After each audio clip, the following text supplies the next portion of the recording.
Hello, hi. So today we'll be taking up the daily quiz for the date 19th March 2024. So the first question is regarding your polity subject, and again it's based on the flavor of the season. So that is your election. So in today's newspaper, there was an article which was about your model code of conduct. So model code of conduct. So you would have seen the messages that you get from the government of India, that is from the Honorable Prime Minister. So on this regard, there was one issue raised by the opposition. In this context, we'll be taking up the question. So that is here. The question is based on the model code of conduct.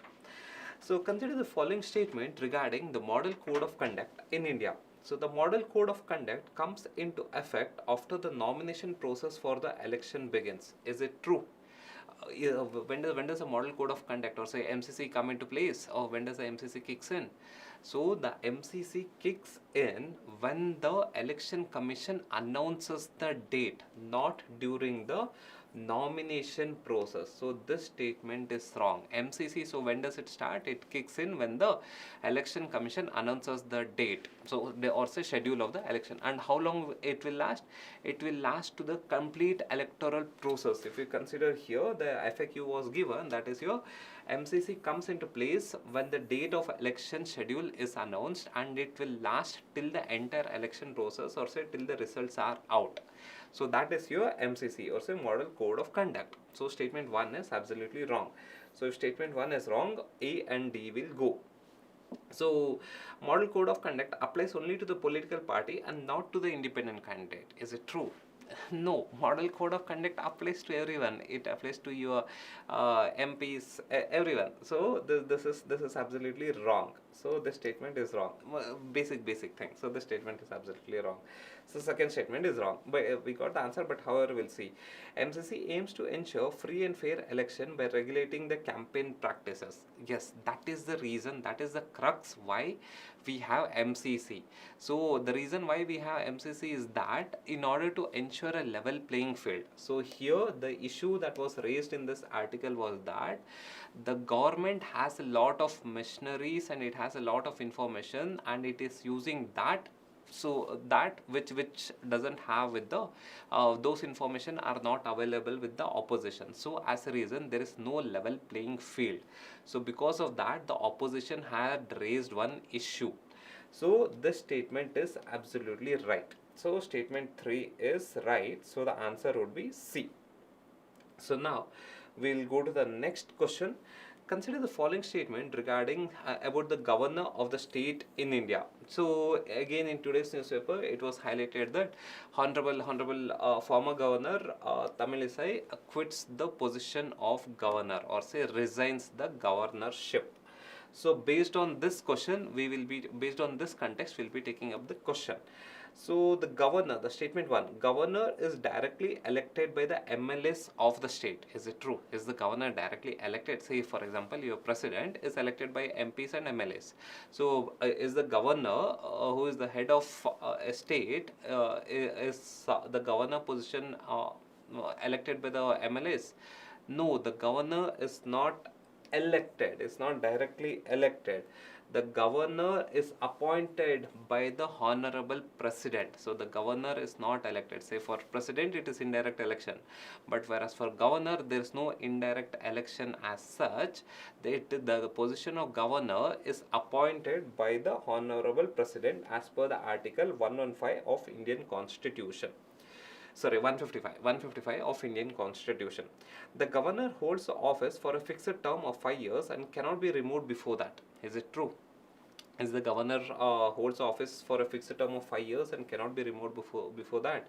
Again, this statement is also wrong. Again, if you see the article, yeah, so if you see the article 156, it clearly states that the position of governor is held only during the pleasure of the president. It means that the governor, the person can stay as a governor as long as the president feels like. So the statement 1, so the article 156 says that the governor can be removed easily, because the governor can be in that position only as long as the president feels so. So if you read say Article 155 Clause 1, the governor shall hold the office during the pleasure of the president. During the pleasure of the president, it means that as long as the as long as the president feels so, the governor can stay in that position, or the person can stay in that governor's position. So the governor can easily be removed, but however the governor has a fixed term of 5 years. So that even that is given in the article. So that is for a term of 5 years. So that is article 153 clause 3 says that 5 years is allowed. So and it can be extended again as per the president's wish. So this statement is also wrong. So the governor can be removed by the resolution passed by both the houses of the state legislature, or say both the houses of the state legislature. Is it true? That is your legislative council and legislative assembly. Is it true? No. Say for example, in order to remove the honorable president, the initiation can come from the parliament. But whereas in order to remove the governor, no matter even if the legislature council or legislature assembly they pass any resolution, they cannot be removed. That is, the governor cannot be removed. So this statement is also wrong. That is, the governor cannot be removed by the resolution passed by both the houses of the state legislature. Okay, that is your legislative council and legislature assembly. So they cannot be removed. So the answer is D. So D is none of the statement is right. So how do we remove a governor? Again, the governor can be removed by the honorable president. So no one can remove the governor apart from the honorable president, because the honorable president is the appointing authority. So here. So statement, all the statements are wrong. So the answer is D. So now we'll go to the next question. So the next question is regarding one article on dengue. So based on this article, we'll be taking up the question, which of the following statement is or correct regarding dengue? So dengue is caused by a bacteria transmitted by mosquito. Is it true? Is dengue caused by bacteria? No, dengue is not caused by bacteria. Dengue is caused by virus. So dengue is caused by virus. It's not caused by bacteria. So this is your dengue virus. It is caused by virus, not bacteria.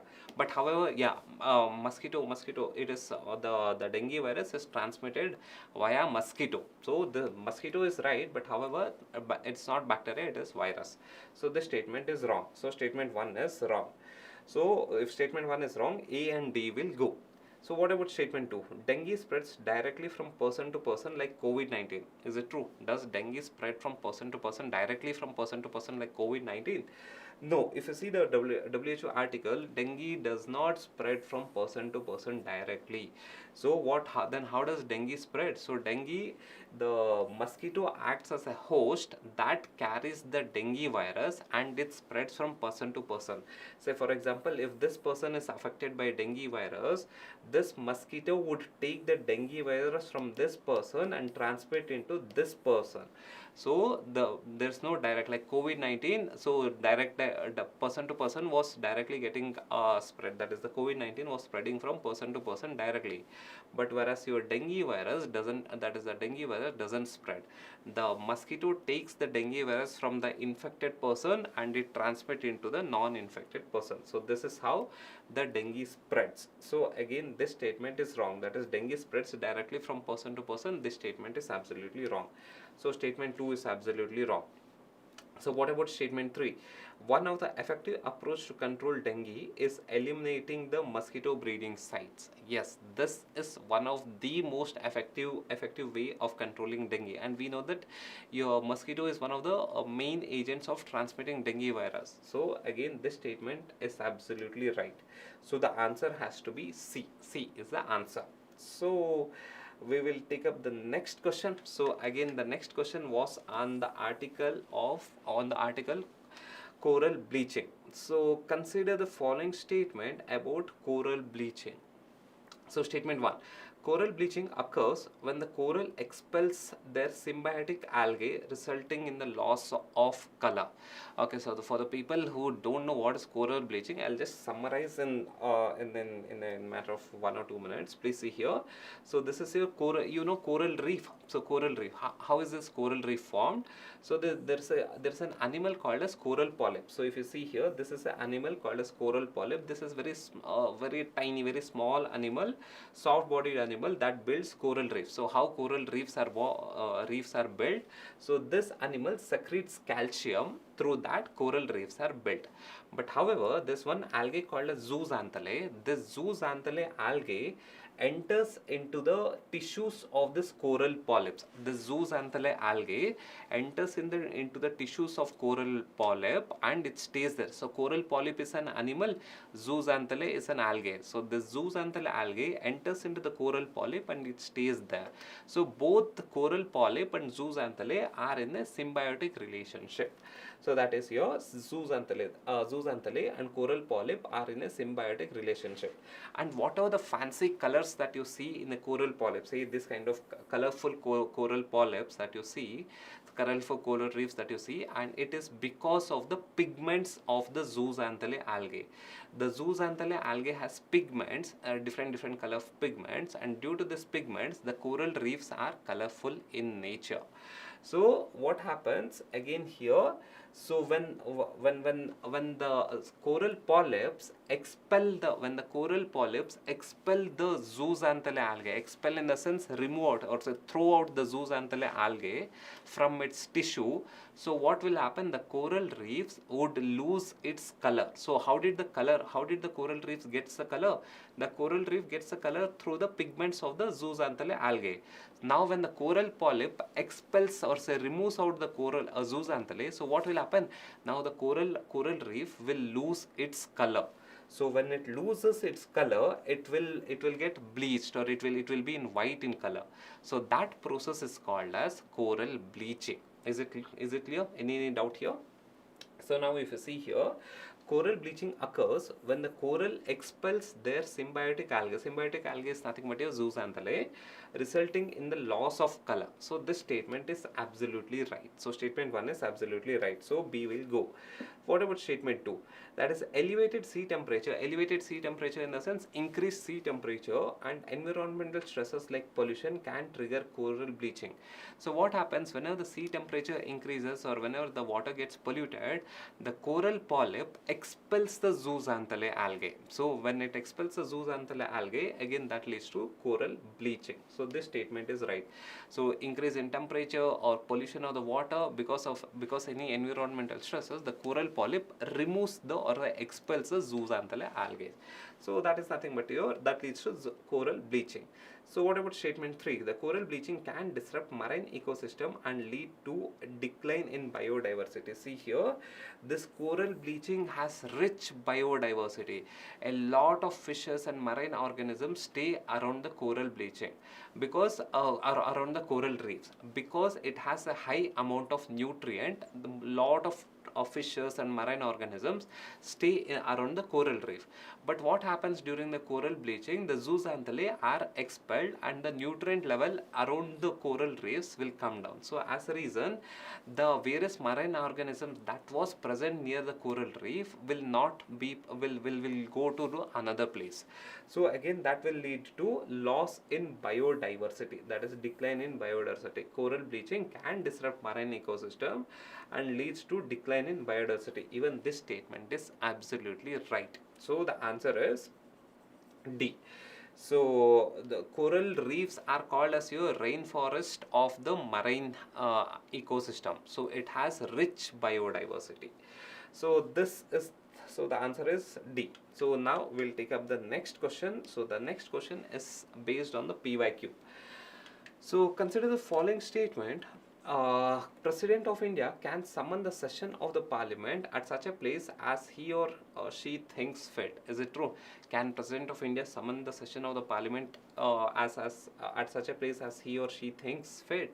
Yes, this is the power that is given to the Honorable President by the Indian Constitution. Under Article 85 of Indian Constitution, the President can summon the Houses of the Parliament whenever he or she feels so. So this statement is absolutely right. So statement 1 is absolutely right. What about statement 2? The Constitution provides for 3 sessions of the Parliament in a year, but it is not mandatory to conduct all the 3 sessions. Does the Constitution of India provide 3 sessions of Parliament in a year? No. Constitution doesn't provide doesn't have any clause saying that we should have 3 sessions of the parliament in a year. It is just a convention. So we have budget session, we have monsoon session, and we have winter session. So it is just a convention that we are following. Your constitution, that is Indian Constitution, doesn't tell anything regarding the 3 sessions of the that is parliament. So this statement is absolutely wrong. So what about the third statement? There is no minimum number of days that the parliament is required to meet in an year. Is it true? Has the parliament, has the constitution defined the minimum number of days that the parliament should meet in a year? No, the parliament has not defined, the constitution has not defined any minimum number of days that the parliament is required to meet. So this statement is absolutely right. So there is no minimum number of days that the parliament is required to meet. So statement 1 and statement 3 are absolutely right. So the answer is C. So again here there is no minimum number of days that are prescribed by the constitution. So regarding the meeting of the parliament. So this statement is absolutely right. So now we will be taking up the fact of the day. So that is your e-waste. It's one of the major concern in the present times, as we are as India is picking up in the digital India's model. So the e-waste is one of the biggest concern in India presently. So what is e-waste? So e-waste, in short, it's a short form of electronic waste. Okay, that is the waste that is generated from your electrical and electronic devices. So that is your e-waste. Say for example, this is your e-waste. And what is the characteristics of e-waste? What is the simple characteristics of e-waste? The simple characteristics of e-waste is that it has a complex composition. It is made up of various elements, not just one element. It is made up of various elements starting from metals. Say metals like say copper, aluminum, gold, silver, etc. and other elements like say plastic, glass, circuit boards. But however, it also has highly hazardous or say extremely hazardous materials like your lead, mercury, cadmium. So these are heavy metals. These heavy metals are extremely hazardous to human health, environment, water pollution, soil pollution, etc. So this is the general characteristics of your e-waste. And if you see e-waste as per the report given by CPCB, CPCB, Central Pollution Control Board. So the rate of e-waste generation in India is increasing a lot in the recent years. So even CPCB document also says that. So as a reason, what are the issues that can arise from e-waste? Also, what are the effects that can arise from e-waste? One of the major effect is it leads to soil pollution. So soil pollution in the sense when e-wastes are dumped over here, dumped in the ground, so it leads to soil pollution. Here we cannot grow plants. So the plants and say we cannot grow plants, your trees, etc. So this leads to soil pollution, and also the microorganisms and the insects that are there in the soil, that will also get affected. So why it gets affected? The main reason is being this one, that is your heavy metals. E-waste has a lot of heavy metals, and this is very dangerous to the living organism. And secondly, e-waste also leads to the water pollution. So how e-waste leads to the water pollution? Say for example, if there is e-waste over here and the e-waste contains your heavy metals, and say due to rainfall, so what would happen? Due to rainfall, the heavy metals that is present in the e-waste will enter into the water body and leading to the water body contamination. So due to the surface runoff, it leads to the water body contamination. But however, your e-waste will also lead to the pollution of the groundwater. How? So if there is any e-waste, so what would happen? Let us consider this is your e-waste, and e-waste has your heavy metals, and due to leaching. So what is leaching? Percolation of any elements into the below in the soil profile. So that is called as leaching.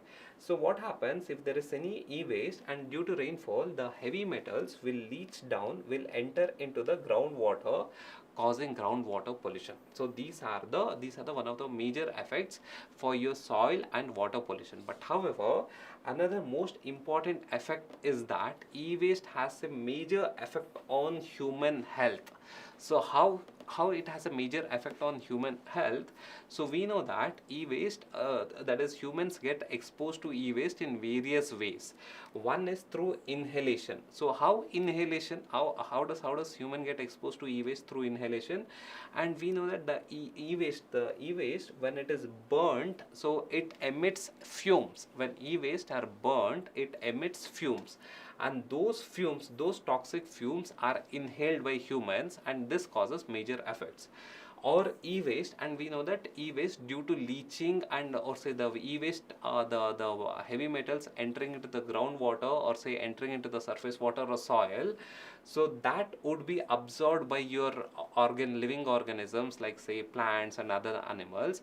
And if we consume that, e-waste gets into human bodies.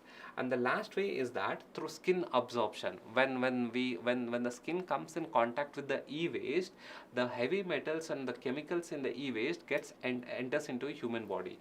So these are the ways through which humans are exposed to e-waste. But however, what are the effects of e-waste on humans? So one of the major effect of e-waste on humans is the effect on the nervous system. So why is it so? The main reason is being lead. Lead is the important factor. So e-waste has lead, which is a heavy metal, and when we get exposed to lead from e-waste, that is the main reason for the damages to the nervous system. And secondly, it leads to respiratory problems through inhalation. When someone burns e-waste, the toxic fumes are released, and when we inhale these toxic fumes, it causes respiratory problems. And again, cancer risks. How cancer risks? The heavy metals that are present in the e-waste, that will increase the cancer risk. And the last one is, it damages the kidneys and livers. So the kidney and liver, the reason being, e-waste has heavy metals, and heavy metals damages your internal organs, mainly your kidney and liver. So these are the effects of e-waste on human. So that's the reason we have to properly manage the e-waste in the present times. Is it clear? So this is the end of the class. So thank you guys.